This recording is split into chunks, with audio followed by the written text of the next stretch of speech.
सकाळु सकाळु शालिनी रोषेई घरे तांको काम सारिबारे व्यस्त थिले।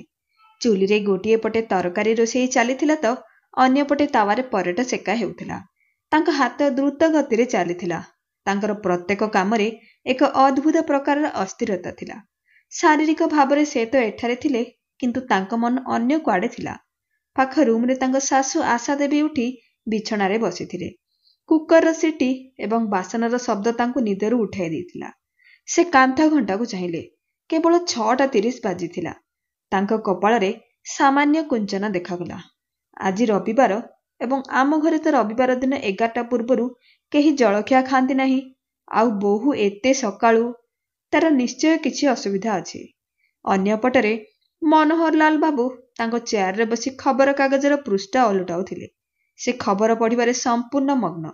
किछि समय परे शालिनी तांको काम सारी तांको रूम को गले एवं प्रस्तुत हेबा परे तांको ससुरंको रूम को गले। से प्रथमे तांको सासु ससुरंको पाद छुईले। माँ बापा तांको कंठर स्वर रे संकोच स्पष्ट भावरे जना पडुथला। मु आज मो माँ को घर को जाउची। आशा देवींको भ्रुलता उपरकु होईगला ओ मनोहर लाल मध्ये खबर कागज रखिदेले। सेमानंको उभयंको आखि एक लୟରେ शालिनी उपरे स्थिर होईगला। काहेकि तू तो माँ घरु आसीबार गोटिए सप्ताह भी होई नाही। पुणी आज सेठाकु जिबार कौन आवश्यकता अछि? आशा देवी पचारिले। शालिनी टिके स्पष्ट करी कहिले मार देह भल नाही। बापा एका सबु किछि करूछंती। से कोनोसी प्रकार रोषेई करि देउछंती। मु भाबिली आज जाई घरर बाकी काम करिदेबी ओ ता सह मांको औषध एवं परीक्षा रिपोर्ट मध्य नि आसीबी। किंतु तांकु कोनोसी उत्तर मिलि नथिला।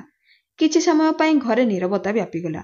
किछि कहिबा पई शालिनीर ओठ हलुथुला किंतु शब्द गुड़िक अधर रे अटकी रहिला। से तांको सासु ससुरंको नीरवता को भल भावरे जानिथिले। एही नीरवता मतभेद अपेक्षा अधिक भारी। किछि समय ठिया हेबा परे मध्य जेतेबेले तांको कोनोसी उत्तर मिलिला नाही से असहज भावरे कहिले, माँ मु जलखिया प्रस्तुत करि सेछि। मध्याह्न भोजन पई तरकारी मध्य प्रस्तुत। तुमर कोनोसी असुविधा हेबो नाही। एहा कहिबा परे मध्य केही किछि कहिले नाही। तेनु शालिनी सेठरु चुपचाप तांको रूम को फेरी गले। सेठरे आशा देवी एवं मनोहर बाबू परस्पर को चाहिले। आमे गोटी बड़ भूल करि दैछे। आशा देवी गोटी दीर्घ निश्वास छाड़ी कहिले, एका सहरर झियो को बहु भावरे आनिछे। जेतेबेले ताकु मन हेउची से मुंड टेकी ता बापा माँ को घर को चली जाउची। आ ससुर घर गोटी होटेल होई जाइछि। जेतेबेले इच्छा आस एवं जेतेबेले इच्छा जाओ। मनोहर बाबू मध्य एथरे राजी होई गेले। से रागरे खबर कागज को मोड़ी कहिले, एही बहु मानकु जेते अधिक मुंडरे बसाइबो सेते अधिक चढ़ुचंदी। गत थर से माँ घर को जिबार गोटिए सप्ताह बीती नाही। एबे पुणी जिबार प्रस्तुति चलिछि। जदि से आज जिवो ताहाले जाऊ, किंतु एबे ठारू ताकु बुझाई दियो आगकु जेपरी एमिति न हो। आशा देवींको आखिरे एबे क्षोभ सहित असंतोष देखा जाउथला। मनोहर लालଙ୍କ सह सहमत होई से कहले, तुमे ठीक कहूछ। आम बहु उपरे आमको कड़ा लगाम रखिबाकू पड़िबो। प्रतिदिन एपरी तार माँ घर को जिबा एठारे चलिबो नाही। जेमिति एही घरर से बहु नुहंती बरं अतिथि। एठारे 2 दिन तो तृतीय दिन माँ घरे। तापरे मनोहर बाबू कहिले, से निखिल भी तो किछि कहू नाही। हुए तो तार स्त्री आगरे किछि कहिबार साहस नाही। स्त्रीर गुलाम होई गलानी।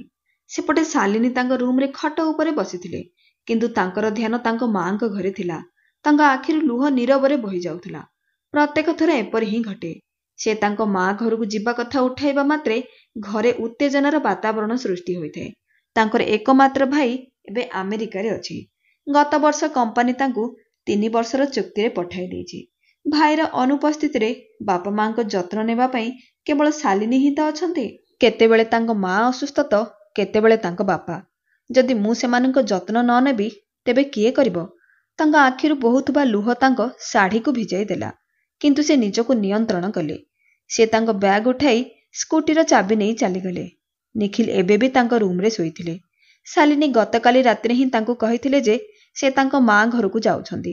निखिल केवल एतिकी कहिथिले, जदि तुमे जिबाकू चाहुछ जाओ, किंतु तुमे बापा माँ को टिके बुझाई देबो।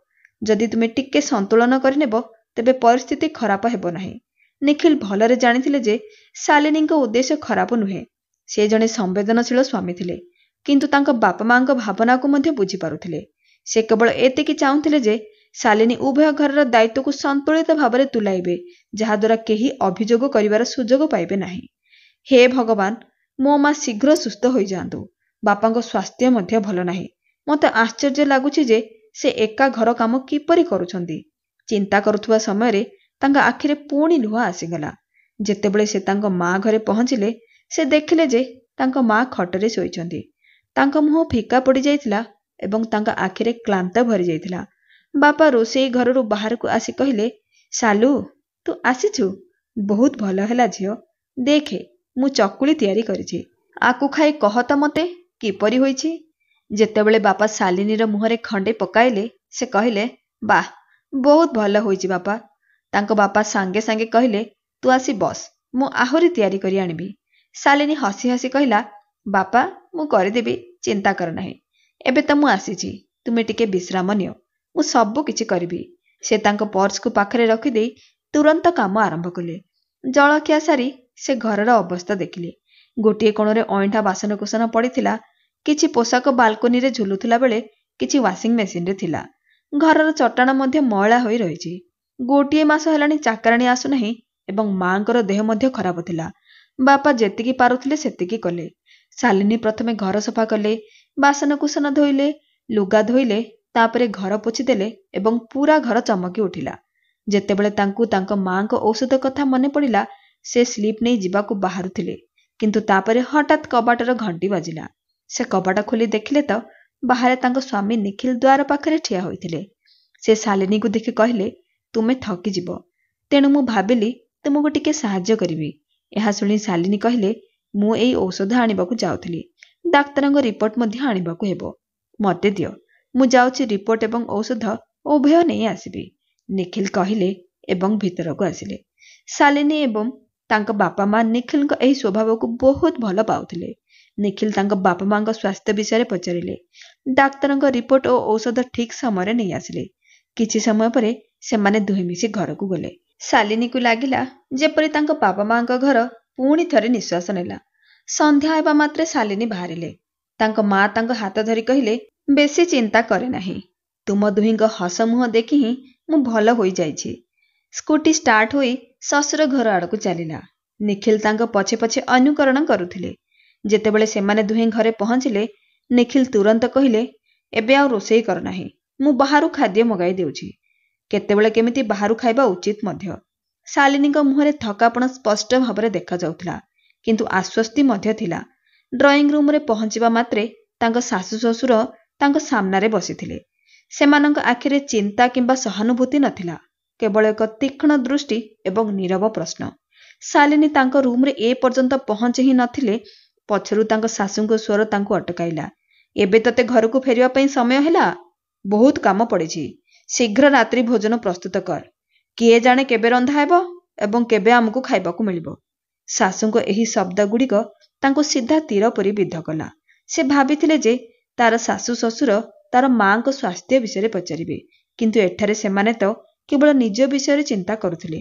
ଶାଲିନୀ ଆଖି ତଳକୁ କରି କିଛି କହିବାକୁ ଯାଉଥିଲେ ସେତେବେଳେ ନିଖିଲଙ୍କ ସ୍ୱର ପ୍ରତିଧ୍ୱନିତ ହେଲା, ମା, ମୁଁ ରାତିର ଖାଇବା ଅର୍ଡର କରିଦେଇଛି, ଶୀଘ୍ର ଆସିଯିବ। ଘରେ ନୀରବତା ଖେଳିଗଲା। ବାହାର ଖାଦ୍ୟ? ଆଶା ଦେବୀ ଆଶ୍ଚର୍ଯ୍ୟ ହୋଇ କହିଲେ, ତୁ କ'ଣ ଚାହୁଁଛୁ ପୁଅ? ଠିକ୍ ଯେପରି ବୋହୂର ମା ବିଛଣାରେ ଶୋଇଛନ୍ତି ଆମେ ମଧ୍ୟ ସେମିତି ବିଛଣାରେ ପଡ଼ିଯାଉ? ତୁ କ'ଣ ଆମକୁ ବାହାର ଖାଦ୍ୟ ଖୁଆଇ ଅସୁସ୍ଥ କରିବାକୁ ଚାହୁଁଛୁ? ନିଖିଲ ଶାନ୍ତ ସ୍ୱରରେ ଉତ୍ତର ଦେଲେ, ଆରେ ନା ମା, କେତେବେଳେ କେମିତି ଠିକ୍ ଅଛି। ଶାଲିନୀ ସକାଳେ ତା ବାପା ମାଙ୍କ ଘରେ ବହୁତ କାମ କରିଛି। ସେ ବି ତ ହାଲିଆ ହୋଇଯାଇଥିବ। ଗୋଟିଏ ଦିନ ବାହାର ଖାଦ୍ୟ ଖାଇଲେ କିଛି ହେବ ନାହିଁ। ଶାଲିନୀ ଚୁପଚାପ ଠିଆ ହୋଇଥିଲା। ଆଶା ଦେବୀ ତୀବ୍ର ସ୍ୱରରେ କହିଲେ, ଠିକ୍ ଅଛି, ଆଜି ଆମେ ବାହାରୁ ଖାଇନେବା, କିନ୍ତୁ ସର୍ବଦା ଏପରି ଚଳିବ ନାହିଁ। ମନୋହର ଲାଲ ଯିଏ ଏ ପର୍ଯ୍ୟନ୍ତ ଚୁପ୍ ଥିଲେ ସେ କହିଲେ, ଦେଖ ନିଖିଲ, ତୁ ତୋ ସ୍ତ୍ରୀକୁ ସମର୍ଥନ କରୁଛୁ ଠିକ୍ ଅଛି, କିନ୍ତୁ ପ୍ରତିଦିନ ତାର ବାପା ମାଙ୍କ ଘରକୁ ପଳାଇ ଯିବାର ଏହି ଅଭ୍ୟାସ ଠିକ୍ ନୁହଁ। ସେ ଗୋଟିଏ ଘରର ବୋହୂ ଏବଂ ତାକୁ ଶ୍ୱଶୁର ଘରର ଦାୟିତ୍ୱ ପାଳନ କରିବା ଉଚିତ। ସେ 2-4 ମାସରେ ଥରେ କୌଣସି ପୂଜା ଉତ୍ସବରେ ଗଲେ ଭଲ, କିନ୍ତୁ ଏପରି ପ୍ରତିଦିନ। ବାପା କଥା ଭଲ କି ମନ୍ଦର ନୁହେଁ। ତା ମାଙ୍କ ଦେହ ସତରେ ବହୁତ ଖରାପ। ତାଙ୍କୁ ଶାଲିନୀର ଆବଶ୍ୟକତା ଅଛି। ଏହା ଶୁଣି ଆଶା ଦେବୀ ଏକ ତୀକ୍ଷ୍ଣ ସ୍ୱରରେ କହିଲେ, ହେଲେ ପୁଅ, ଏବେ ସେମାନେ ବୃଦ୍ଧ, ସବୁବେଳେ କିଛି ନା କିଛି ସ୍ୱାସ୍ଥ୍ୟ ସମସ୍ୟାରେ ପୀଡ଼ିତ ରହିବେ। ଏପରି ପରିସ୍ଥିତିରେ ତାଙ୍କ ପୁଅ ତାଙ୍କ ସହିତ ରହିବା ଉଚିତ ଥିଲା। ସେ ତ ଯାଇ ବିଦେଶରେ, ଆମକୁ ଏଠାରେ ଅସୁବିଧାର ସମ୍ମୁଖୀନ ହେବାକୁ ପଡ଼ୁଛି। ଶାଶୁଙ୍କ ଏପରି କଥା ଶୁଣି ଶାଲିନୀଙ୍କ ହୃଦୟ ଭାରୀ ହୋଇଗଲା ଓ ସେ କହିଲେ, ମା, ଭାଇ ତ ସେଠାକୁ କେବଳ 3 ବର୍ଷ ପାଇଁ ଯାଇଛନ୍ତି। ଗୋଟିଏ ବର୍ଷ ତ ବିତିଗଲା, ଆଉ 2 ବର୍ଷ ମଧ୍ୟ ଏମିତି ବିତିଯିବ। ତେବେ ତୁ କ'ଣ ସେ ପର୍ଯ୍ୟନ୍ତ ଏସବୁ କରିବୁ? ଶାଶୁ ଏକ ବ୍ୟଙ୍ଗାତ୍ମକ ମନ୍ତବ୍ୟ ଦେଲେ। ଶାଲିନୀ ପ୍ରତି ଉତ୍ତର ଦେବାକୁ ଚେଷ୍ଟା କଲେ, ମା, ମୋ ମାଙ୍କ ସ୍ୱାସ୍ଥ୍ୟ। କିନ୍ତୁ ତାଙ୍କ ସ୍ୱର ଦୁର୍ବଳ ହୋଇଗଲା। ନିଖିଲ ତାଙ୍କ କାନ୍ଧକୁ ହାଲକା ଭାବରେ ଚାପି ଚୁପ୍ ରହିବାକୁ ଇଙ୍ଗିତ କଲେ। ଠିକ୍ ସେତିକି ବେଳେ ଖାଦ୍ୟ ଆସିଗଲା। ନିଖିଲ ଟେବୁଲ ଉପରେ ଖାଦ୍ୟ ରଖି ଶାଲିନୀକୁ କହିଲେ, ତୁମେ ହାତ ମୁହଁ ଧୋଇ ଆସ, ମୁଁ ପ୍ଲେଟ୍ ନେଇ ଆସୁଛି।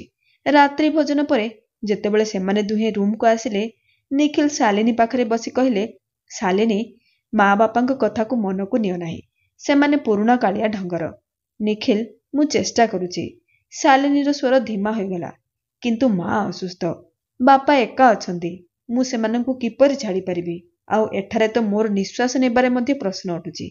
ନିଖିଲ ତାଙ୍କ ହାତ ଧରି କହିଲେ, ମୁଁ ଅଛି ନା, ଧୀରେ ଧୀରେ ସବୁ କିଛି ଠିକ୍ ହୋଇଯିବ। ପରଦିନ ସକାଳେ ଆଶା ଦେବୀ ଓ ମନୋହର ବାବୁ ସୋଫାରେ ବସି ଟିଭି ଦେଖୁଥିଲେ। ଶାଲିନୀ ରୋଷେଇ ଘରେ ଜଳଖିଆ ପ୍ରସ୍ତୁତ କରୁଥିଲେ। ଏଠାରେ ନିଖିଲ ତାଙ୍କ ଅଫିସ ବ୍ୟାଗରେ ଫାଇଲ ରଖୁ ରଖୁ ଘଣ୍ଟାକୁ ବାରମ୍ବାର ଦେଖୁଥିଲେ। ଶାଲିନୀ, ମୁଁ ଆସୁଛି, ରୋଷେଇ ଘରୁ ଶୁଭିଲା। ହଁ, ଟେବୁଲ ଉପରେ ଜଳଖିଆ ଅଛି, ଶାଲିନୀ ଉତ୍ତର ଦେଲେ।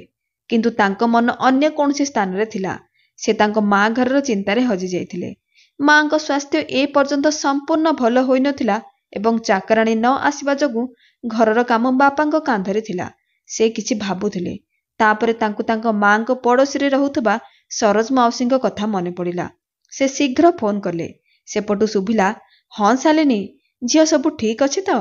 ସରୋଜ ମାଉସୀଙ୍କ ସ୍ୱର ଶୁଣି ଶାଲିନୀ କିଛି ଆଶ୍ୱସ୍ତି ପାଇ କହିଲେ, ହଁ ମାଉସୀ, ମୁଁ କେବଳ ମାଙ୍କ ସ୍ୱାସ୍ଥ୍ୟ ପାଇଁ ଚିନ୍ତିତ ଏବଂ ଘରେ ଚାକରାଣୀ ମଧ୍ୟ ଆସୁନାହିଁ। ଆପଣ କ'ଣ ଜଣେ ନିର୍ଭରଯୋଗ୍ୟ ଚାକରାଣୀର ବ୍ୟବସ୍ଥା କରିପାରିବେ? ଓ ଝିଅ, ଏହା ତ ଅତି ଛୋଟ କଥା। ସରୋଜ ମାଉସୀ ହସି ହସି କହିଲେ, ମୁଁ ଦେଖୁଛି ତୁ ଜମା ଚିନ୍ତା କରନାହିଁ। ଶାଲିନୀ ଫୋନ୍ ରଖି ଟେବୁଲ ଉପରେ ଜଳଖିଆ ସଜାଡ଼ିଲେ। ଆଶା ଦେବୀ ଏବଂ ମନୋହର ବାବୁ ଚୁପଚାପ ଖାଇବାକୁ ବସିଲେ। ସେମାନଙ୍କ ନୀରବତାରେ ଗତକାଲିର ଅସନ୍ତୋଷର ସାମାନ୍ୟ ଗନ୍ଧ ଥିଲା। କିନ୍ତୁ ଶାଲିନୀ ଧ୍ୟାନ ଦେଲେ ନାହିଁ। ସେ ନିଜ ଚିନ୍ତା ଭିତରେ ହଜିଗଲେ। ମଧ୍ୟାହ୍ନ ଭୋଜନ ଶେଷ କରିବା ପରେ ଶାଲିନୀଙ୍କୁ ବଜାରକୁ ଯିବାକୁ ପଡ଼ିଲା। ଘରେ ପନିପରିବା ସରିଯାଇଥିଲା ଏବଂ ଅନ୍ୟ କିଛି ଜିନିଷ ମଧ୍ୟ ଆଣିବାକୁ ଥିଲା। ସେ ଏକାଥରକେ ସମସ୍ତ କାମ ସାରି ଫେରିବେ ବୋଲି ଭାବିଲେ। ବଜାରରେ ଦୋକାନୀମାନଙ୍କ ସହିତ ଦରଦାମ କରି ସେ ଶୀଘ୍ର ଜିନିଷ କିଣିଲେ। ତାପରେ ପନିପରିବା ଦୋକାନ ଆଡ଼କୁ ଯାଉଥିବା ବେଳେ ସରୋଜ ମାଉସୀ ଫୋନ୍ କଲେ, ଶାଲିନୀ, ମୁଁ ଜଣେ ଚାକରାଣୀ ସହ କଥା ହୋଇଛି। ସରୋଜ ମାଉସୀଙ୍କ କଣ୍ଠରେ ଉତ୍ସାହ ଥିଲା। ସେ ତା କାମ ସମ୍ପୂର୍ଣ୍ଣ ନିଷ୍ଠାର ସହିତ କରେ ଏବଂ ସଚ୍ଚୋଟ ଓ ଭରସା ଯୋଗ୍ୟ ମଧ୍ୟ। ଥରେ ଆସୁ ତାକୁ ସବୁ କାମ ବୁଝାଇଦେ। ବହୁତ ବହୁତ ଧନ୍ୟବାଦ ମାଉସୀ, ଶାଲିନୀଙ୍କ କଣ୍ଠରେ ଆଶ୍ୱସ୍ତି ଥିଲା। ମୁଁ ଏବେ ଆସୁଛି। ସେ ସ୍କୁଟିକୁ ତାଙ୍କ ମାଙ୍କ ଘର ଆଡ଼କୁ ବୁଲାଇଲେ। ସେ ଜାଣିଥିଲେ ତାଙ୍କ ଶାଶୁ ଶ୍ୱଶୁରଙ୍କୁ କହିବା ଅର୍ଥ ସେମାନଙ୍କ କଟାକ୍ଷ ଶୁଣିବା। ତାପରେ କିଏ ଜାଣେ ସେମାନେ ତାକୁ ଯିବାକୁ ଦେବେ କି ନାହିଁ। ତେଣୁ ସେ ନିଖିଲଙ୍କୁ ଫୋନ୍ କରି କହିଲେ, ନିଖିଲ, ମୁଁ କିଛି ସମୟ ପାଇଁ ମୋ ମାଙ୍କ ପାଖକୁ ଯାଉଛି। ଗୋଟିଏ ଚାକରାଣୀର ବ୍ୟବସ୍ଥା ହୋଇଛି। ମୁଁ ତାକୁ କାମ ବୁଝାଇ ଦେଇ ଚାଲି ଆସିବି। ଠିକ୍ ଅଛି ଶାଲିନୀ, ନିଖିଲ ଉତ୍ତର ଦେଲେ। ସେ ମାଙ୍କ ଘରେ ପହଞ୍ଚିବା ପରେ ସେ ନୂଆ ଚାକରାଣୀ ନିତୁକୁ ସମସ୍ତ କାମ ବୁଝାଇ ଦେଲେ। ନିତୁ, ମାଙ୍କ ସ୍ୱାସ୍ଥ୍ୟ ଭଲ ନାହିଁ, ତେଣୁ ହାଲକା ଖାଦ୍ୟ ରାନ୍ଧିବ। ଦିନକୁ 2 ଥର ବାସନକୁସନ ଧୋଇବ, ଦରକାର ଅନୁସାରେ ଲୁଗା ସଫା କରିବ। ନିତୁ ମୁଣ୍ଡ ହଲାଇ କହିଲା, ହଁ ଦିଦି, ମୁଁ ସବୁ ବୁଝିଗଲି। ଶାଲିନୀ ତାଙ୍କ ବାପା ମାଙ୍କ ସହିତ ନିତୁର ଦରମା ଓ ଯିବା ଆସିବା ସମୟ ସ୍ଥିର କଲେ। ତାପରେ ସେ ପନିପରିବା କିଣିବାକୁ ବଜାରକୁ ଫେରିଗଲେ। ପନିପରିବା କିଣାକିଣି ସରିବା ବେଳକୁ ସନ୍ଧ୍ୟା ହୋଇସାରିଥିଲା। ଘରକୁ ଫେରିବା ସମୟରେ ରାସ୍ତାରେ ଟ୍ରାଫିକ୍ ଯୋଗୁଁ ତାଙ୍କୁ ଡେରି ହୋଇଗଲା। ଏହି ସମୟରେ ନିଖିଲ ଅଫିସରୁ ଘରକୁ ଫେରି ଆସିଲେ। ପୁଅ ନିଖିଲ, ଶାଲିନୀ କେଉଁଠି ଅଛି? ସେ ଏ ପର୍ଯ୍ୟନ୍ତ ଆସିନାହିଁ ଏବଂ ତା ଫୋନ୍ ମଧ୍ୟ ଲାଗୁନାହିଁ, ଆଶା ଦେବୀ ଅଭିଯୋଗପୂର୍ଣ୍ଣ ସ୍ୱରରେ କହିଲେ। ନିଖିଲ ଫୋନ୍ ଚେକ୍ କରି କହିଲେ, ମା, ଫୋନ୍ ବୋଧେ ବନ୍ଦ ହୋଇଯାଇଛି। ମୁଁ ଶାଲିନୀ ସହିତ କଥା ହୋଇଥିଲି। ସେ ମୋତେ କହୁଥିଲେ ଯେ ତାଙ୍କର ମାଙ୍କ ଘରେ କିଛି କାମ ଅଛି, ସେ ଆସୁଥିବେ। ଏହା ଶୁଣି ଆଶା ଦେବୀ କହିଲେ, ଦେଖ, ଆମେ ଏଠାରେ ଚା ପିଇବା ପାଇଁ ଅନାଇ ବସିଛୁ, ଆଉ ସେ ଏଠାରେ ଏହି ନୀତିଦିନିଆ ନାଟକ କେବେ ଶେଷ ହେବ କିଏ ଜାଣେ। ସେହି ମୁହୂର୍ତ୍ତରେ ଶାଲିନୀ ଆସିଲେ। ତାଙ୍କ ହାତରେ ପନିପରିବାର ଏକ ବ୍ୟାଗ୍ ଥିଲା ଏବଂ ତାଙ୍କ ମୁହଁ କ୍ଳାନ୍ତ ଥିଲା। ଆଶା ଦେବୀ ତାଙ୍କୁ ଦେଖିବା ମାତ୍ରେ କହିଲେ, କ'ଣ ବୋହୂ, ପନିପରିବା କିଣିବା ନାଁରେ ଏଠାରୁ ଯାଇଥିଲୁ, ସେଠାରୁ ତୁ ତ ମାଙ୍କ ଘରକୁ ଚାଲିଗଲୁ। ଶାଲିନୀ ରୋଷେଇ ଘରେ ବ୍ୟାଗ୍ ରଖି ଶାନ୍ତ ସ୍ୱରରେ କହିଲେ, ମା, ଟିକିଏ କାମ ଥିଲା। ମାଙ୍କ ଘରେ କାମ କରିବା ପାଇଁ ମୋତେ ଜଣେ ଚାକରାଣୀ ବ୍ୟବସ୍ଥା କରିବାକୁ ପଡ଼ିଲା। ସରୋଜ ମାଉସୀ ସେଠାରେ ରୁହନ୍ତି। ସେ ମୋ ପାଇଁ ଗୋଟିଏ ଚାକରାଣୀ ଖୋଜିଦେଲେ। ଏବେ ମୋତେ ଆଉ ବାରମ୍ବାର ସେଠାକୁ ଯିବାକୁ ପଡ଼ିବ ନାହିଁ। ଏହା ଶୁଣି ଆଶା ଦେବୀ ଏବଂ ମନୋହର ବାବୁଙ୍କ ମୁହଁ ଏକ ପ୍ରକାର ସନ୍ତୋଷରେ ଭରିଗଲା। ସେମାନେ ଏହା ହିଁ ଚାହୁଁଥିଲେ। ତାପରେ ଆଶା ଦେବୀ ମୁଣ୍ଡ ହଲାଇ କହିଲେ, ଭଲ ଭଲ, ତୁମେ ଠିକ କାମ କରିଛ। ଏବେ ଯାଇ ସମସ୍ତଙ୍କ ପାଇଁ ଚା ତିଆରି କର। ଆଉ ହଁ, ସକାଳର ବାସନ ମଧ୍ୟ ପଡ଼ିଛି। ଚାକରାଣୀ ଆସିନଥିଲା, ସେଗୁଡ଼ିକ ମଧ୍ୟ ଧୋଇଦେବୁ। କ୍ଳାନ୍ତ ଶାଲିନୀ ଚୁପଚାପ ରୋଷେଇ ଘରକୁ ଗଲେ। ନିଖିଲ ମଧ୍ୟ ହାତ ମୁହଁ ଧୋଇ ରୋଷେଇ ଘରକୁ ଆସିଲେ। ତୁମେ ବାସନ ମାଜିବା ଭିତରେ ମୁଁ ଚା ତିଆରି କରୁଛି। ଆମେ ସବୁ ଏକାଠି ବସି ଚା ପିଇବା। ଆରେ ରହିବାକୁ ଦିଅ, ତୁମେ ଅଫିସରୁ ଏବେ ଆସିଛ, ମୁଁ ଚା କରିଦେବି, ଶାଲିନୀ କହିଲେ। ଏହା ଶୁଣି ନିଖିଲ ସଙ୍ଗେ ସଙ୍ଗେ କହିଲେ, ବିଲକୁଲ ନୁହେଁ, ଆଜି ଚା କେବଳ ମୁଁ କରିବି। ଚିନ୍ତା କର ନାହିଁ, ମୁଁ ଚିନି ବଦଳରେ ଲୁଣ ପକାଇବି ନାହିଁ। ଦୁହେଁ ଏକାଠି ହସି ଉଠିଲେ। ଧୀରେ ଧୀରେ ଦିନ ବିତିବାକୁ ଲାଗିଲା। ଏବେ ଶାଲିନୀଙ୍କ ମାଙ୍କ ସ୍ୱାସ୍ଥ୍ୟାବସ୍ଥାରେ ଉନ୍ନତି ହୋଇଥିଲା। ତେଣୁ ଶାଲିନୀଙ୍କ ଚିନ୍ତା ଟିକେ କମିଗଲା। ଏହା ସହିତ ତାଙ୍କ ଘରେ ପୁଣି ଶାନ୍ତି ଫେରି ଆସିଥିଲା। ଶାଶୁ ଶ୍ୱଶୁର ମଧ୍ୟ ଏବେ ବୋହୂ ଉପରେ ସମ୍ପୂର୍ଣ୍ଣ ସନ୍ତୁଷ୍ଟ ଥିଲେ। ସେମାନଙ୍କ ସନ୍ତୋଷର କାରଣ ଥିଲା ଯେ 15 ଦିନ ହେଲା ଶାଲିନୀ ତାଙ୍କର ମାଙ୍କ ଘରକୁ ଯାଇନାହାନ୍ତି। ସେ କେବଳ ଚାକରାଣୀ ପରି ଦିନ ରାତି ସେମାନଙ୍କ ସେବା କରିବାରେ ବ୍ୟସ୍ତ ଥିଲେ। ଆଜି ରବିବାର ଥିଲା। ମଧ୍ୟାହ୍ନ ଭୋଜନ ପରେ ଶାଲିନୀ ରୋଷେଇ ଘର ସଫା କରୁଥିଲେ। ଆଶା ଦେବୀ, ମନୋହର ବାବୁ ଏବଂ ନିଖିଲ ଏକାଠି ବସି ଟିଭି ଦେଖୁଥିଲେ। ହଠାତ୍ ଆଶା ଦେବୀଙ୍କ ଫୋନ୍ ବାଜିଲା। ସ୍କ୍ରିନରେ ତାଙ୍କ ଝିଅ ସୀମାର ନାମ ଥିଲା। ସେ ଫୋନ୍ ଉଠାଇ କହିଲେ, ହଁ ସୀମା, ଝିଅ ସବୁକିଛି ଠିକ୍ ଅଛି ନା? ଆଶା ଦେବୀଙ୍କ ସ୍ୱରରେ ଉତ୍ସାହ ଥିଲା। ସେମାନେ କିଛି ସମୟ ପାଇଁ କଥା ହେଲେ। ସେ ଫୋନ୍ ରଖିବା ମାତ୍ରେ ତାଙ୍କ ମୁହଁ ଖୁସିରେ ଝଲସୁଥିଲା। ଶାଲିନୀ ସେ ରୋଷେଇ ଘର ଆଡ଼କୁ ଚାହିଁ କହିଲେ, ସୀମା ସନ୍ଧ୍ୟାରେ ତା ପିଲାମାନଙ୍କ ସହିତ ଆସୁଛି। ଏଠାରେ ପୁରା ଗୋଟିଏ ସପ୍ତାହ ରହିବ। ସେମାନଙ୍କ ପାଇଁ ଅଲଗା ଖାଦ୍ୟ ପ୍ରସ୍ତୁତ କର। ଶାଲିନୀ ରୋଷେଇ ଘରରୁ ଉତ୍ତର ଦେଲେ, ହଁ ମା, ମୁଁ ଏବେଠୁ ହିଁ ପ୍ରସ୍ତୁତି ଆରମ୍ଭ କରୁଛି। ହଁ ଶୁଣ, ଆଶା ଦେବୀ ଉତ୍ସାହିତ ହୋଇ କହିଲେ, ସୀମା ଘାଣ୍ଟ ବହୁତ ପସନ୍ଦ କରେ। ତାହା କରିଦେବୁ। ଓ ପିଲାମାନଙ୍କୁ ପନିର ପସନ୍ଦ, ତେଣୁ ତା ସହିତ କିଛି ମିଠା ବି ବନେଇଦେବୁ। କ୍ଷୀରି ହିଁ କରିଦେ। ଠିକ୍ ଅଛି ମା। ସେ ପନିପରିବା କାଟିବାକୁ ବସିବା ମାତ୍ରେ ତାଙ୍କ ଫୋନ୍ ବାଜିଲା। ଆଶା ଦେବୀ ଶାଲିନୀଙ୍କ ମୋବାଇଲ ଉଠାଇ ଦେଖିଲେ। ଏହା ବୋହୂର ମାଙ୍କ କଲ୍ ଥିଲା। ମୁହଁରେ କୌଣସି ଭାବ ପ୍ରକାଶ ନ କରି ସେ ଚୁପଚାପ କଲ୍ କାଟିଦେଲେ। କିନ୍ତୁ କିଛି ସେକେଣ୍ଡ ପରେ ପୁଣି ଫୋନ୍ ବାଜିଲା। ଶାଲିନୀ ଶୀଘ୍ର ରୋଷେଇ ଘରୁ ବାହାରକୁ ଆସି କହିଲେ, ମୁଁ ଦେଖୁଛି ମା। ଏହା କହି ସେ ଆଶା ଦେବୀଙ୍କ ହାତରୁ ମୋବାଇଲ ଛଡ଼ାଇ ନେଲେ। ସ୍କ୍ରିନରେ ତା ମାଙ୍କ ନମ୍ବର ଦେଖି ତାଙ୍କ ଛାତି ସ୍ପନ୍ଦନ ବଢ଼ିଗଲା। ସେ ଫୋନ୍ ଉଠାଇଲେ, ହଁ ମା, ସବୁ ଠିକ୍ ଅଛି ନା? ଶାଲିନୀ, ଝିଅ, ମାଙ୍କ କଣ୍ଠସ୍ୱର ଭୟରେ ଥରୁଥିଲା। ତୋ ବାପାଙ୍କ କାଶ ବନ୍ଦ ହେଉନାହିଁ। ମୁଁ ଡାକ୍ତରଙ୍କୁ ଫୋନ୍ କରିଛି। କିନ୍ତୁ ଶାଲିନୀଙ୍କ ଝାଳ ବାହାରିବାକୁ ଲାଗିଲା। ତାଙ୍କ ମୁହଁ ଫିକା ପଡ଼ିଗଲା। ନିଖିଲ ତାଙ୍କ ଅବସ୍ଥା ଦେଖି ତୁରନ୍ତ ଉଠି ତାଙ୍କ ପାଖକୁ ଆସି ପଚାରିଲେ, କ'ଣ ହେଲା ଶାଲିନୀ? ମାଙ୍କ ଫୋନ୍ ଥିଲା? ଶାଲିନୀଙ୍କ କଣ୍ଠସ୍ୱରରେ ଏକ ପ୍ରକାରର ଭୟ ଥିଲା। ବାପାଙ୍କ କାଶ ବହୁତ ବଢ଼ିଯାଇଛି।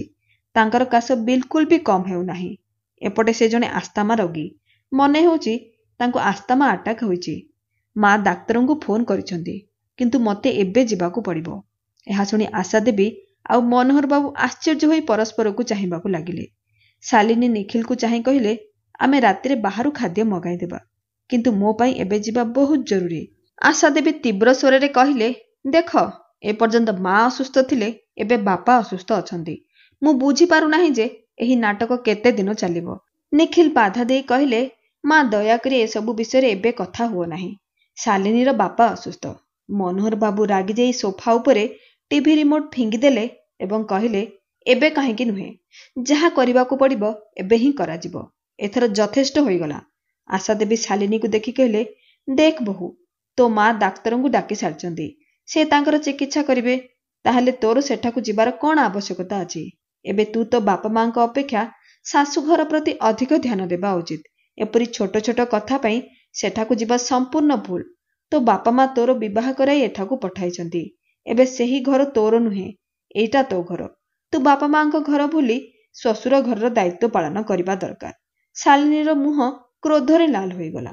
ସେ ଏକ ଦୀର୍ଘ ନିଶ୍ୱାସ ନେଇ ଦୃଢ଼ ସ୍ୱରରେ କହିଲେ, ମା, ଯେବେଠାରୁ ମୁଁ ଏହି ଘରକୁ ଆସିଛି, ମୁଁ ଏହି ଘରର ଦାୟିତ୍ୱ, ଗୋଟିଏ ବୋହୂର କର୍ତ୍ତବ୍ୟ ପାଳନ କରିବାରେ କିଛି ବି ଅବହେଳା କରିନାହିଁ।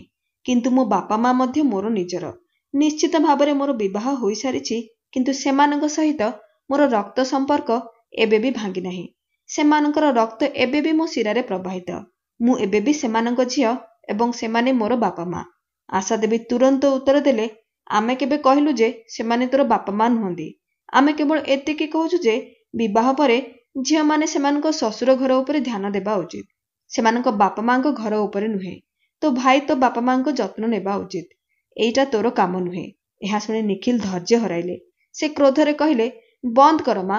ପ୍ରଥମେ ତ ଶାଲିନୀର ବାପା ଅସୁସ୍ଥ, ତା ଉପରେ ତୁମେମାନେ କିଛି ବୁଝିବାକୁ ପ୍ରସ୍ତୁତ ନୁହଁ। ମନୋହରଲାଲ ତୀକ୍ଷ୍ଣ ଆଖିରେ ନିଖିଲକୁ ଦେଖି କହିଲେ, ପୁଅ, ତୁ ତ ବୁଝିବାକୁ ପ୍ରସ୍ତୁତ ନୁହଁ। ତୁ ତୋ ସ୍ତ୍ରୀର ଗୁଲାମ ବନିଯାଇଛୁ। ତାରି ହଁରେ ହଁ କରୁଛୁ। ତତେ ଲାଜ ଲାଗୁନାହିଁ? ତୋ ପାଇଁ ଆମ କଥାର କୌଣସି ମୂଲ୍ୟ ନାହିଁ। କିନ୍ତୁ ଏବେ ବେଶୀ ହୋଇଗଲା। ଆଜି ନିଷ୍ପତ୍ତି ନେବାକୁ ହେବ। ତତେ ତୋ ବାପା ମାଙ୍କୁ ନହେଲେ ତୋ ସ୍ତ୍ରୀକୁ ଜଣଙ୍କୁ ବାଛିବାକୁ ହେବ। ନିଖିଲଙ୍କ ମୁହଁ କ୍ରୋଧରେ ଲାଲ ହୋଇଗଲା। ସେ ଜୋରରେ କହିଲେ, ଠିକ୍ ଅଛି, ତୁମେ ନିଷ୍ପତ୍ତି ଚାହୁଁଛ? ଠିକ୍ ନା? ତେବେ ମୋର ନିଷ୍ପତ୍ତି ଶୁଣ। ଆମେ ଆଜି ହିଁ ଏହି ଘର ଛାଡ଼ି ଚାଲି ଯାଉଛୁ। କଣ? ତୁ କଣ କହିଲୁ? ଆଶା ଦେବୀଙ୍କ ଓଠ ଥରି ଉଠିଲା। ତାଙ୍କ ଆଖି କ୍ରୋଧରେ ଲାଲ ହୋଇଗଲା। ତୁ ଆମକୁ ଛାଡ଼ି ଯିବା କଥା କହୁଛୁ? ତୋର ବାପା ମା ଯେଉଁମାନେ ତତେ ଏହି ଦୁନିଆକୁ ଆଣିଲେ, ତତେ ବଡ଼ କରିଲେ ଏବଂ ଶିକ୍ଷିତ କରିଲେ, ଆଜି ତୁ ଯାହା ବି ହୋଇଛୁ ତାହା ଆମ ଯୋଗୁଁ। ତୋର ଇଚ୍ଛା ପୂରଣ କରିବା ପାଇଁ ଆମେ କେତେ ସାଲିସ କରିଥିଲୁ, କିନ୍ତୁ ଆମେ କେବେ ତତେ କୌଣସି ଅଭାବ ଅନୁଭବ କରିବାକୁ ଦେଇନାହୁଁ। ଆଉ ଆଜି ତୁ କାଲି ଆସିଥିବା ଏହି ଝିଅ ପାଇଁ ଆମକୁ ନିଃସହାୟ ଛାଡ଼ିଯିବା କଥା କହୁଛୁ? ନିଖିଲ ଏକ ଗଭୀର ନିଶ୍ୱାସ ନେଇ ଶାନ୍ତ କିନ୍ତୁ ଦୃଢ଼ ସ୍ୱରରେ ଉତ୍ତର ଦେଲେ, ମା ବାପା, ତୁମେ ଏବେ ଯାହା କହିଲ ତାହା କଣ ଶାଲିନୀ ପାଇଁ ପ୍ରଯୁଜ୍ୟ ନୁହେଁ କି? ତାଙ୍କ ବାପା ମା ମଧ୍ୟ ତାଙ୍କୁ ଜନ୍ମ ଦେଇଛନ୍ତି। ସେମାନେ ମଧ୍ୟ ତାଙ୍କୁ ପ୍ରେମ ଏବଂ ଯତ୍ନ ସହିତ ପାଳନ କରିଛନ୍ତି, ତାଙ୍କୁ ଶିକ୍ଷିତ କରାଇଛନ୍ତି। ସେମାନେ ବି ତାଙ୍କ ଝିଅର ଖୁସି ପାଇଁ ଜୀବନରେ ଅନେକ ସାଲିସ କରିଥିବେ। ସେମାନେ ବି ବହୁତ କଷ୍ଟରେ ଟଙ୍କା ଯୋଗାଡ଼ କରି ତାଙ୍କର ବିବାହ କରାଇଥିବେ, ଯାହାଦ୍ୱାରା ସେ ଖୁସିରେ ରହିବେ। ତେବେ କଣ ଶାଲିନୀର କର୍ତ୍ତବ୍ୟ ନୁହେଁ ଯେ ସେ ତାଙ୍କ ବାପା ମାଙ୍କ ସୁଖ ଦୁଃଖରେ ତାଙ୍କ ପାଖରେ ଠିଆ ହେବେ? ବାପା ମା ତ ବାପା ମା, ସେମାନେ ମୋର ହୁଅନ୍ତୁ ବା ଶାଲିନୀର। ବାପା ମାଙ୍କ ପ୍ରତି କର୍ତ୍ତବ୍ୟ ପାଳନ କରିବାରେ କାହିଁକି ଭେଦଭାବ ରହିବ? ଯଦି ସେ ତାଙ୍କ ବାପା ମାଙ୍କ ସେବା କରିପାରିବେ ନାହିଁ, ତେବେ ମୋର ତୁମର ସେବା କରିବାର କଣ ଅଧିକାର ଅଛି? ମୁଁ ମଧ୍ୟ ତୁମକୁ ଛାଡ଼ି ଯାଉଛି। ସେହି ସମୟରେ ଘରେ ଏକ ପ୍ରକାର ନୀରବତା ଘେରିଗଲା। ଆଶା ଦେବୀ ଏବଂ ମନୋହର ବାବୁ ପରସ୍ପରକୁ ଚାହିଁବାକୁ ଲାଗିଲେ, କିନ୍ତୁ ସେମାନଙ୍କ ପାଖରେ କୌଣସି ଉତ୍ତର ନଥିଲା। ଶାଲିନୀଙ୍କ ଆଖି ଲୁହରେ ଭରିଗଲା। ନିଖିଲ ତାଙ୍କ କଥାରେ ଜବାବ ଦେଇଥିଲେ, କିନ୍ତୁ ତାଙ୍କ ବାପା ମା ସମ୍ପୂର୍ଣ୍ଣ ନୀରବ ଥିଲେ। ନିଖିଲ ଗାଡ଼ି ଚାବି ଉଠାଇ କହିଲେ, ଆସ ଶାଲିନୀ, ପ୍ରଥମେ ତୁମ ବାପାଙ୍କୁ ଦେଖିବା ଜରୁରୀ, ବାକି ସବୁ ପରେ ଦେଖିବା। ଶାଲିନୀ ଆଖି ତଳକୁ କରିଦେଲେ ଓ କିଛି ନ କହି ସେ ନିଖିଲଙ୍କ ପଛେ ପଛେ ଚାଲିଗଲେ। ଶାଲିନୀ ଘରେ ପହଞ୍ଚିବା ମାତ୍ରେ ତାଙ୍କ ମା କବାଟ ଖୋଲିଲେ। ଡାକ୍ତର ଆସିଛନ୍ତି ଝିଅ, ଇଞ୍ଜେକ୍ସନ ଦେଇଛନ୍ତି। ସେ କହୁଥିଲେ ଯେ ଯଦି ଠିକ୍ ସମୟରେ ଚିକିତ୍ସା ନ ହୋଇଥାନ୍ତା ତେବେ ବିପଦ ବଢ଼ି ଯାଇଥାନ୍ତା। ଶାଲିନୀ ତାଙ୍କ ବାପାଙ୍କ ପାଖକୁ ଗଲେ। ସେ ତାଙ୍କ ମୁଣ୍ଡକୁ ଆଉଁସି ଧୀରେ କହିଲେ, ବାପା, ଏବେ ସବୁ ଠିକ୍ ହୋଇଯିବ। ମୁଁ ଏଠାରେ ଅଛି। ବାପା ତାଙ୍କ ଆଙ୍ଗୁଠି ଧରି ହସି ହସି ମୁଣ୍ଡ ହଲାଇଲେ। ନିଖିଲ ଗୋଟିଏ କୋଣରେ ଠିଆ ହୋଇ ଏସବୁ ଦେଖୁଥିଲେ। ଝିଅ ଏବଂ ବାପାଙ୍କ ମଧ୍ୟରେ ଏକ ଅଦୃଶ୍ୟ କିନ୍ତୁ ଅତ୍ୟନ୍ତ ଦୃଢ଼ ସମ୍ପର୍କ। ଯେତେବେଳେ ଡାକ୍ତର ଔଷଧ ଲେଖି ପରୀକ୍ଷା ପାଇଁ କହିଲେ, ନିଖିଲ ଓ ଶାଲିନୀ ବାପାଙ୍କୁ ପରୀକ୍ଷା ପାଇଁ ଗାଡ଼ିରେ ନେଇଗଲେ। ସେହି ସନ୍ଧ୍ୟାରେ କବାଟ ଠକ୍ ଠକ୍ ଶବ୍ଦ ହେଲା। ଶାଲିନୀ ଦ୍ୱାର ଖୋଲିଲେ। ଆଶା ଦେବୀ ଏବଂ ମନୋହର ବାବୁ ସାମ୍ନାରେ ଠିଆ ହୋଇଥିଲେ। ସେମାନଙ୍କ ହାତରେ ଘରେ ତିଆରି ଖାଦ୍ୟର ଏକ ଟିଫିନ୍ ଥିଲା, ଯେଉଁଥିରେ ଶାଲିନୀଙ୍କ ବାପାଙ୍କ ପାଇଁ ଖିଚିଡ଼ି ଏବଂ ବାକି ସଭିଙ୍କ ପାଇଁ ରୁଟି ତରକାରୀ ଥିଲା। ଶାଲିନୀ ଆଶ୍ଚର୍ଯ୍ୟ ହୋଇ ସେମାନଙ୍କୁ ଚାହିଁ ରହିଲେ। ଆଶା ଦେବୀ ଟିଫିନ୍ ଟେବୁଲ ଉପରେ ରଖିଲେ ଏବଂ ତାପରେ ଶାଲିନୀଙ୍କ ବାପାଙ୍କ ଦେହ କିପରି ଅଛି ସେ ବିଷୟରେ ପଚାରିବାକୁ ଲାଗିଲେ। କିଛି ସମୟ ପରେ ଯେତେବେଳେ ଆଶା ଦେବୀ ଏବଂ ମନୋହର ବାବୁ ଫେରିବାକୁ ଲାଗିଲେ, ଶାଲିନୀ ଚୁପଚାପ ସେମାନଙ୍କ ସହିତ ଦ୍ୱାର ପର୍ଯ୍ୟନ୍ତ ଆସିଲେ। ଦ୍ୱାରବନ୍ଧ ପାଖରେ ଅଟକି ଆଶା ଦେବୀ ତାଙ୍କ ହାତ ଧରି ପ୍ରଥମ ଥର ପାଇଁ ମା ପରି ହସି କହିଲେ, ଝିଅ, ତୁ ତୋ ବାପାଙ୍କର ଯତ୍ନ ନେ। ସେ ସୁସ୍ଥ ହେବା ପର୍ଯ୍ୟନ୍ତ ଏଠାରେ ରହ। ସେଠାକାର ଚିନ୍ତା କର ନାହିଁ। ମୁଁ ସବୁ କିଛି ସମ୍ଭାଳି ନେବି। ହୁଏତ ସେ ବୁଝିପାରିଥିଲେ ଯେ ବୋହୂ କୌଣସି ପଶୁ ନୁହେଁ ଯାହାକୁ ଘରକୁ ଆଣି ଏକ ଖୁଣ୍ଟିରେ ବାନ୍ଧି ଦିଆଯାଏ। ସେ ମଧ୍ୟ ଜଣେ ମଣିଷ, ଯିଏ ଅନ୍ୟ ମଣିଷଙ୍କ ପରି ନିଜ ସ୍ୱାଧୀନତାକୁ ଭଲ ପାଏ। ଶାଲିନୀ ସ୍ତବ୍ଧ ହୋଇଗଲା। ସେ କିଛି କହିବାକୁ ଚାହୁଁଥିଲା, କିନ୍ତୁ ସେ ଶବ୍ଦ ପାଇଲେ ନାହିଁ। ଆଖିରେ ଲୁହ ନେଇ ସେ ନଇଁ ପଡ଼ି ତାଙ୍କ ଶାଶୁ ଏବଂ ଶ୍ୱଶୁରଙ୍କ ପାଦ ଛୁଇଁ ଭିତରକୁ ଆସିଲେ। ସମସ୍ତେ ଟିଫିନ୍ରୁ ଖାଦ୍ୟ ବାହାର କରି ଏକାଠି ଖାଇଲେ। ନିଖିଲ ସେହି ରାତିରେ ଫେରି ଆସିଥିଲେ, କିନ୍ତୁ ଯେତେବେଳେ ଶାଲିନୀ 2 ଦିନ ପରେ ତାଙ୍କ ବାପା ମାଙ୍କ ଘରୁ ଫେରି ତାଙ୍କ ଶ୍ୱଶୁର ଘରକୁ ଆସିଲେ, ଘରର ପରିବେଶ ଟିକେ ଭିନ୍ନ ମନେ ହେଉଥିଲା। ଏବେ ଘରର ପରିବେଶ ପୂର୍ବ ପରି ଭାରି ନଥିଲା। ଯେଉଁ ଶାଶୁ ଏବଂ ଶ୍ୱଶୁରଙ୍କ ପ୍ରତ୍ୟେକ କଥାରେ ତିକ୍ତତାର ବିଷ ଭରି ହୋଇଥିଲା, ଆଜି ସେମାନଙ୍କ କଥାରେ ସ୍ନେହ ଏବଂ ପ୍ରେମର ମିଠା ମିଶି ଯାଇଥିଲା। ଘର ସମାନ ଥିଲା, ଲୋକମାନେ ମଧ୍ୟ ସମାନ ଥିଲେ, କେବଳ ବୁଝିବାର ଢଙ୍ଗ ବଦଳି ଯାଇଥିଲା। ଏବେ ଶାଲିନୀଙ୍କୁ ପ୍ରତ୍ୟେକ ବିଷୟରେ ନିର୍ଦ୍ଦେଶ ଦିଆଯାଉନଥିଲା, ବରଂ ତାଙ୍କ ମତାମତ ନିଆଯାଉଥିଲା। ସେ ବି ବହୁ ଭାବରେ ତାଙ୍କ ଶ୍ୱଶୁର ଘରର ସମସ୍ତ କର୍ତ୍ତବ୍ୟ ପାଳନ କରୁଥିଲେ।